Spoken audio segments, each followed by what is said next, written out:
اللهم صل وسلم وبارك على سيدنا محمد وعلى آله وصحبه وسلم. كل واحدة يا جماعة بتفتش في تليفون جوزها عشان تمسك دليل ضده، او علشان تقوله انت ليه بتخني، او انت ليه بتكلم ديت، او انت ليه علقت لديت.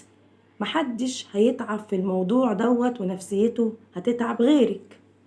جوزك كل ما هو عليه هيقعد يقولك انت دماغك صغيرة وانت تافهة وانت بتكبري المواضيع وانا ما عملتش حاجة وانا ما بخونكيش، وهيطلع لك القطط الفطسانة فيكي وهيقلب الترابيزة عليكي.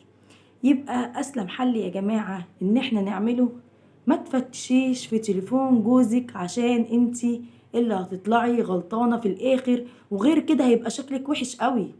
لما تبقي عارفة اللي هو بيخونك وبيكلم بنات وبعد كده ترجعي تكلميه تاني عادي، فهيبقى خلاص مش هيهيب منك في اي حاجة، هيبقى انتي ولا حاجة بعد كده. فيا ريت يا جماعة ناخد بالنا من الحتة دي كويس قوي. عرفتي ان جوزك بيخونك وشفتي رسائل كتير قوي بينه وبين حد، وعرفتي ان العلاقة متطورة وان العلاقة حصل فيها حاجات كتير قوي، يا اما تقدري تواجهي ان انتي تنسحبي، ان انتي خلاص مش تقدري تكملي، يا اما لو انتي شايفة نفسك هتقدري تكملي يا ريت ما تواجهيش، يا ريت تصلحي العلاقة بينك وبينه. افضل بكتير من ان انتي تقعدي تواجهيه وتلومي عليه وتقولي له وتزيدي له وتعيدي له، وفي الاخر هتحصل خناقه وهترسى على معلش، وفي الاخر هيشوفك ان انتي رست معاكي على معلش، وانتي في الاخر يعني ولا حاجه ولا عملتي حاجه. يعني ايه المشكله؟ يعني الحمد لله اللي هي اساسا واجهتني وخلصت من الحوار ده، انا كنت شايل همها اللي هي هتعرف. فخلاص انتي بعد كده بالنسبه له هتبقي عرفتي معرفتيش، بعد كده حتى لو واحده جديده هيقول دي اخرها معلش ومش قصدي وهمسح الرقم وخلصنا. فهيبقى انت ملكيش هيبة كده عنده، ملكيش غلاوة في قلبه. هتبقى خلاص الحتة اللي هو بيداري وخايف منها خلاص اتنزعت من قلبه، فانت اللي هتبقي خسرانة في الاخر بعد ما كان خايف منك وخايف على زعلك وخايف لا انت تعرفي، وبيجيب لك هدايا عشان يرضيكي وبيعمل المستحيل عشان ما تعرفيش.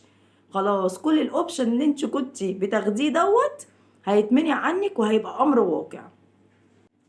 حتى لو متجوز ومخبى عليكي نفس الاوبشن اللي هو كان بيعطيهولك ومديكي كل الحب والعطاء والهدايا وكل دوت علشان انتي ما تعرفيش اللي هو متجوز عليكي، وعشان ما تحسيش اللي هو متغير، كل الاوبشن دوت هيروح من بين ايديكي. فانت كل اللي عليكي وكل زوجة تعرف يا جماعة ان جوزها بيخونها او وات ايفر متجوز عليها، او في نزوة كده علاقة كده عابرة مع اي حد، كل اللي عليكي ان انتي تهدي شوية وتعرفي ازاي ترجعي جوزك لحضنك تاني، وتهدي شوية وتشوفي بينك وبين نفسك ايه اللي ناقصك عشان جوزك يروح يتجوز عليكي. طب انا مش ناقصني حاجة ومش عايزة حاجة، لا عايزين بس نواجه نفسنا شوية كده. ممكن انت تكوني شايفة اللي انت مش مقصرة في حاجة، وهو شايف من وجهة نظره اللي انت مقصرة في حاجات كتير قوي، فتقعدي مع نفسك وتحاولي ترجعي جوزك لحضنك تاني. اي ست يا جماعة بتاخد راجل متجوز او بتكلم راجل متجوز، هي مش عايزة منه غير اللي هو تخرب عليه وتتجوزه. محدش بقى يا جماعة يقنعني ويقول لي ده نصيب وهو كده كده كان هيتجوز ما كانش ديت هتبقى ديت، لا. هو مش صغير وهو عارف هو بيعمل ايه، ولو ما كانتش ديت هتبقى غيرها، والكلام ده كله احنا عارفينه ومتوقعينه من اي راجل هيعمله.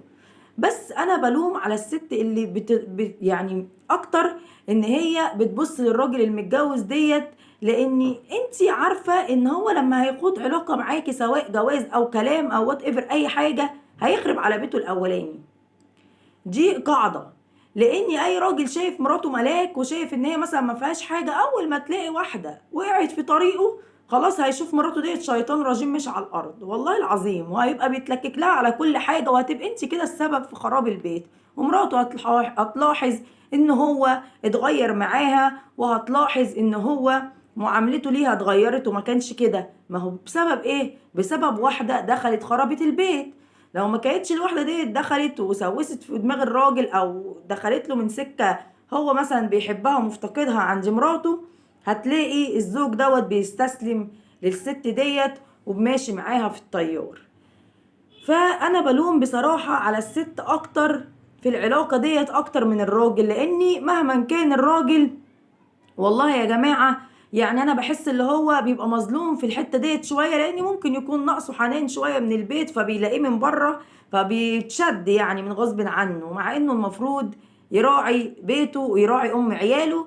بس بحس برضك ان الاكتر في الست اللي هي بتدور على الراجل المتجوز، وبتبقى عندها يا جماعة والله العظيم يعني ثقة عمياء كده في نفسها، اللي انا هنتصر وهكسب في النهاية وهخليه يسيبها. بيبقى في انتقام كده ما تعرفوش من ايه، يعني هي ولا بتبقى عارفة الست ديت ولا في ما بينه وما بينها اي حاجة، بس بتبقى عايزة لحظة الانتقام دي ان انا خدته منك. ما اعرفش ليه، يعني هي هما بيبقوا كده شايفينها كده، بس هما اكتريتهم بيعملوا كده، بتحس اللي هي انتصرت في الاخر لما خدت الراجل المتجوز من مراته.